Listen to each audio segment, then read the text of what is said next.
कि 4 किलो मिट्टी का तेल चुरा के जनता का चीनी चुरा कर और आप देते हो 5 किलो राशन। कौन सा डिडोरा पीटते हो भाई? कि जो एनडीए गठबंधन है मोदी जी के नेतृत्व में 400 पार ये पेट्रोल करेंगे। 4 तारीख के बाद, 4 जून के बाद डीजल 400 पार होगा। नमस्कार, मैं हूं विजेंद्र और इस समय हमारी मौजूदगी मऊ जिले में है। लोकसभा का चुनाव है। सपा का केंद्रीय कार्यालय का उद्घाटन है आज और यहाँ पे तमाम उत्साही सपा के कार्यकर्ता हमारे ठीक पीछे आप देख रहे होंगे उपस्थित हैं। आइए जानते हैं कि इस चुनाव को लेकर ये कितने जोश से भरे हुए हैं और किस तरह चुनावी मैदान में इस बार जाएंगे। क्या नाम है सर आपका? मेरा नाम अखंड प्रकाश पांडे है। गण जी, इस बार चुनाव बहुत ही साइलेंट मोड में चला गया है।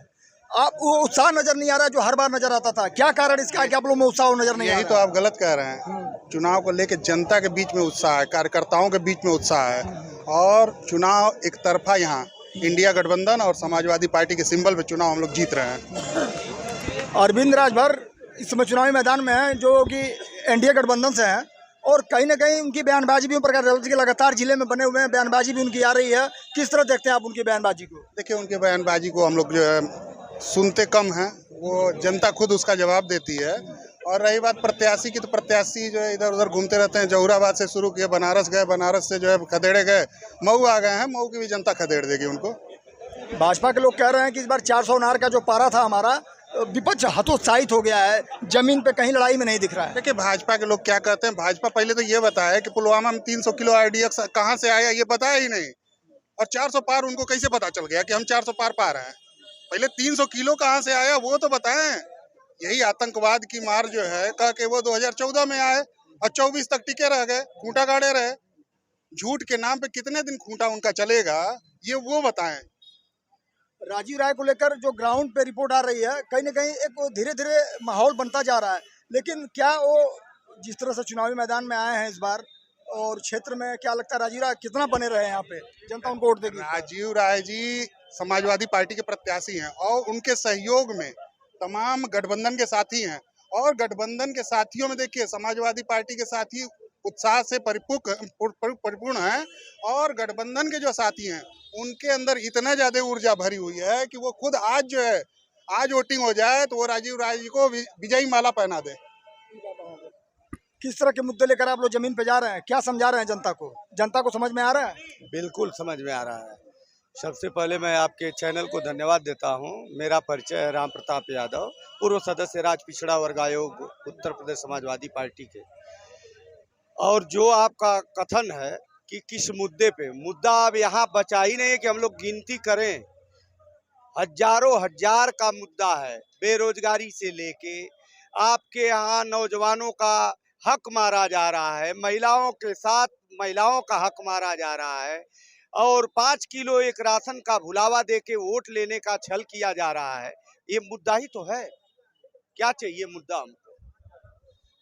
क्या जनता आप लोगों के मुद्दे को समझ पा रही है?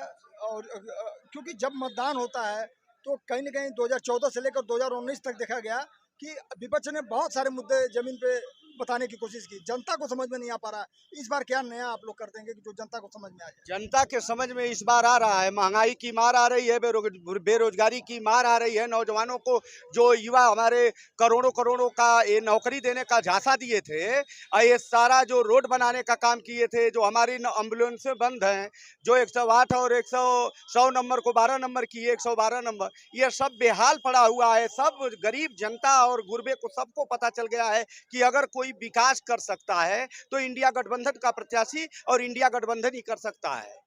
कल्पनाथ राय के बाद मऊ जिले में कोई ऐसा नेता नहीं मिला जिसने मऊ का सर्वांगीण विकास किया हो। क्या लगता है राजीव राय में वो छवि आप देख पा रहे हैं? बिल्कुल देख पा रहे हैं। इसका साक्षात उदाहरण राजीव राय ने पेश किया है। 10 सालों में कोई विधायक नहीं होते हुए, कोई एमपी नहीं होते हुए, मलेशिया में फंसे हुए नौजवानों को लाने का काम किया तो राजीव राय ने काम किया। ना एमपी ना एमएलए, अगर किसी को गोद लेने का काम किया तो माननीय राजीव राय ने लिया है। गरीबों को पढ़ाई का ठेका लिया है तो माननीय राजीव राय ने लिया है। किसी भी देश के कोने में कहीं फंसा हुआ नौजवान, गरीब का बेटा, राजभर का बेटा, यादव का बेटा, राजपूत का बेटा, राय का बेटा मलेशिया से लाने का काम किया था। क्या राजीव राय ने कभी जात पूछा था?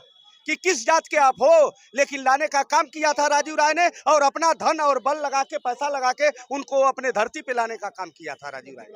कुछ और लोग भी हमारे साथ हैं, उनसे भी जरा बात करते हैं। क्या माहौल है आज? आप लोगों के आज केंद्रीय कार्यालय का उद्घाटन है, यहाँ उपस्थित हैं आप लोग, कितना जोश है? हमारा नाम अभिमन्यु यादव है। आपके इंडिया टीवी से मैं आपको धन्यवाद देता हूँ। आज माहौल इतना खुशी का है कि हम लोग आज इतना भारी भयंकर को देखकर, और जितने हमारे संगठन के साथी हैं इंडिया गठबंधन के, सब एकजुट है, और एकजुट होकर हम लोग आज ही जो है माननीय राजीव राय जी को सांसद की एक माने मोहर नहीं लगी है, लेकिन आज ही हम लोग मान लिए हैं कि वो विजयी हो चुके हैं। इसलिए कि 10 साल एक बार टिकट पाए, उसके बाद 10 साल लगातार जो है मऊ जिले में रहकर कोने कोने घूमकर गरीबों मजलूमों की बातों को सुने। अभी हमारे बड़े भाई जो बताए हैं कि मलेशिया में फंसे हुए लड़कों को लाने, ये क्या कहते हैं, विदेश में जितने भी थे कोरोना काल में उन्होंने लाया। और यह जो है ये धाराशाही सरकार जो चल रही है, आज लड़कों को अभी देखिए उत्तर प्रदेश में अभी जो है पुलिस की भर्ती को जो है पेपर लीक हुआ है। तमाम भर्तियां जितनी भी हो रही हैं सब का पेपर लीक होता जा रहा है। लड़कों का रोजगार मारा जा रहा है, किसानों का हक छीना जा रहा है, नौजवानों के साथ छलने का काम किया जा रहा है। बेरोजगार यह सरकार न कभी बेरोजगारी पर बोलती है, न कभी महंगाई पर बोलती है, और न कभी शिक्षा के बात पर बोलती है। कब बोलती है? केवल 5 किलो राशन पर। 5 किलो राशन पर इससे जो है देश में क्या हो सकता है, आप ही बताइए। ये सरकार जनता की मूल समस्या क्या क्या कहना चाह रहे हैं? चुरा चुरा के अब 5 किलो बात करिए। क्या कह रहे हैं नेताजी, बताइए। मैं कह रहा हूँ कि 4 किलो मिट्टी का तेल चुरा के जनता का चीनी चुरा कर, और आप देते हो 5 किलो राशन। कौन सा डिडोरा पीटते हो भाई? ये कौन सी देश में आप बताना चाहते हो, दुनिया में क्या बताना चाहते हैं? देखिए नेताजी, एक मिनट। नेताजी आइए आइए। एक नेताजी हैं, हमारे ऊपर आरोप लगा रहे हैं कि डिलीट कर देंगे। क्या कर रहे हैं? आपकी आवाज पहुंचेगी, बताइए नेताजी क्या बोलना चाहते हैं, क्या भड़ास है आपकी, बताइए। प्रश्न क्या है आपका, आप जानना क्या चाहते हैं? प्रश्न हमारा यही था कि आपका इंडिया गठबंधन जो है, जिससे राजीव राय प्रत्याशी है मैदान में है, एक तरफ एनडीए गठबंधन है, मोदी जी का नारा है 400 पार, अब की बार 400 पार। कहा भाजपा कह रही है कि विपक्ष हतोत्साहित हो गया है, हथियार पहले ही डाल दिया है। तो क्या आप लोग इस पे कह रहे हैं, क्या आप लोग हथियार डाल दिए हैं? हमारा ही कहना है ना कि जो एनडीए गठबंधन है मोदी जी के नेतृत्व में, 400 पार ये पेट्रोल करेंगे 4 तारीख के बाद, 4 जून के बाद डीजल 400 पार होगा। इनकी सरकार नहीं और इनके सांसद नहीं 400 हो रहे हैं, 400 पर इनकी हार होने जा रही है, ठीक ना। आई पहला देश का प्रधानमंत्री है आजादी के 77 सालों में जो अपने 10 साल की उपलब्धियों पर वोट नहीं मांग रहा है। गाय गोबर, हिंदू मुसलमान, भारत पाकिस्तान, मंदिर मस्जिद, इस पर वोट मांगने वाला ये देश में आजादी के बाद से पहला प्राइम मिनिस्टर। इनको वोट मांगना चाहिए। क्या खाते में 15 लाख गए? भेजा हो तो इस पर वोट मांगना चाहिए कि हमने सारे देश में नौजवानों, बेरोजगारों, किसानों के खाते में 15-15 लाख दे। 2 करोड़ नौकरियों का इनका एजेंडा था, इनको मांगना चाहिए। अब तक 20 करोड़ 10 साल में नौकरी दे चुके होते। उनके सवाल पर वो बोलते। उनके प्रवक्ता कहते हैं कि 2% देश में नौकरी है, जब टीवी बैठते हैं डिबेट में। तो मैं कह रहा हूं कि इस देश को गुमराह करने की क्या जरूरत है, ये बात आज पता चला है। 10 साल सत्ता में रहने के बाद क्यों गुमराह किया देश की जनता को? ये नहीं होना चाहिए था ना, उनके प्रवक्ता को सोचना चाहिए। राजीव राय को लेकर क्या आप कहना चाहेंगे? क्या ये मऊ का विकास कल्पना तरह की तर्ज पे कर पाएंगे? राजीव राय विकास पुरुष हैं। राजीव राय यहाँ के गरीबों, मजलूमों, किसानों, नौजवानों के मसीहा हैं। राजीव राय ने आज नहीं, पिछले 10 सालों से, चाहे आगजनी का सवाल हो, चाहे बाढ़ का सवाल हो, चाहे कोरोना का सवाल हो, चाहे जिस तरह का दवाई का सवाल हो, पढ़ाई का सवाल हो, विदेश में फंसे मजदूरों को ले आने का सवाल हो, सारे सवालों को हल किया है और ये पूरे जिले में दिखाई दे रहा है। इससे बड़ी गवाही कुछ और नहीं हो सकती। इस बातों को लेकर के मैं कह सकता हूं कि राजीव राय हमारी घोसी लोकसभा के लिए सबसे उपयुक्त और बेहतर उम्मीदवार होंगे और 4 को जब रिजल्ट निकलेगा तो ये चुनाव जीत करके घोसी से दिल्ली जाएंगे। वैसे नेताजी ये भी देखा गया कि ओम प्रकाश राजभर तुकबंदी में बड़े माहिर माने जाते हैं, रोज नई नई तुकबंदी कर रहे हैं, नए नए शगुफे छोड़ रहे हैं। उनकी काट आप लोग खोज पाए हैं कि नहीं? उनकी काट तो हम लोग उन्हीं के साथ खोज लिए हैं। अरे वो तो यही ना कह रहे थे कि जो भी बाबा को गोरखपुर जाएंगे और मंदिर में जाके घंटा बजाएंगे, यही ना तुकबंदी है उनकी। तो जोगी बाबा और उनके लोग खुदे लेके बैठे हैं, एकदम मन बना के बैठे हैं कि इस बार ओम प्रकाश राजभर को ठीक करके ही भेजना है। उनकी बोलती बंद करने के लिए हम समाजवादी कांग्रेस और आप के कार्यकर्ताओं के साथ साथ भारतीय जनता पार्टी के कार्यकर्ता भी बैठे हुए हैं और इंतजार कर रहे हैं 1 जून का। कितनी मार्जिन से आप लोग चुनाव जीतेंगे? मार्जिन तो आप देख लीजिए, जैसे उपचुनाव घोसी में हुआ था, लफाजी हम नहीं करते। प्रत्येक विधानसभा से 40 से 50 हजार प्रत्येक विधानसभा से हमारी मार्जिन रहेगी। 5 विधानसभा आप जोड़ लीजिए, लगभग 2 लाख के आसपास।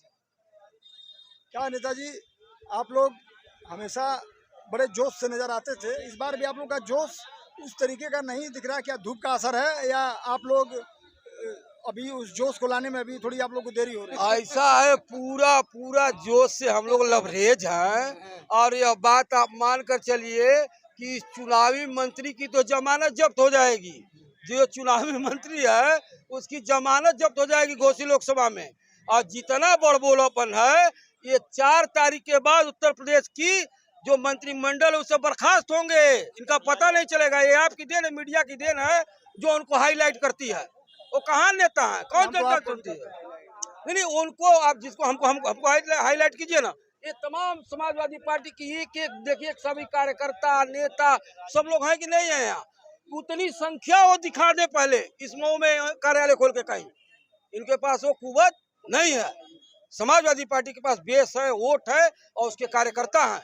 इनके पास जवान है, हमारे पास कार्यकर्ता है, खून पसीना बहाने वाले लोग हैं। वो बहाएंगे और इनको हरा कर भेजेंगे। पंचायती राज मंत्री हैं ओम प्रकाश राजभर, लगातार ग्राम प्रधानों को आरोप लग रहा है, बता रहे हैं लोग कि ग्राम प्रधानों को भी सहेज रहे हैं। इतने जमीन पे जब जाकर वो लड़ाई लड़ेंगे तो कैसे आप लोग लड़ पाएंगे उनके सामने? सारे लोग जान चुके हैं कि ये चुनावी मंत्री हैं और ये चुनाव तक ही मंत्री हैं। आप ये जान लीजिए, वो प्रधान भी जानता है, जिला पंचायत सदस्य भी जानता है और अध्यक्ष भी जानता है।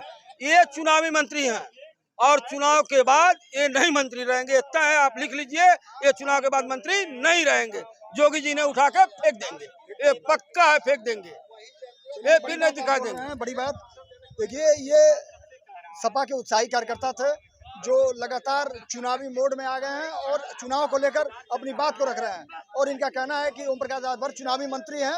ये तो अब जब चुनाव होगा, मतदान होगा, उसके बाद पता चलेगा कि कौन चुनावी मंत्री है और ऊँट किस करोड़ बैठेगा, देखने वाली बात होगी। फिलहाल बने रहिए मेरे साथ, मैं हूँ विजेंद्र, आप देख रहे हैं NV इंडिया।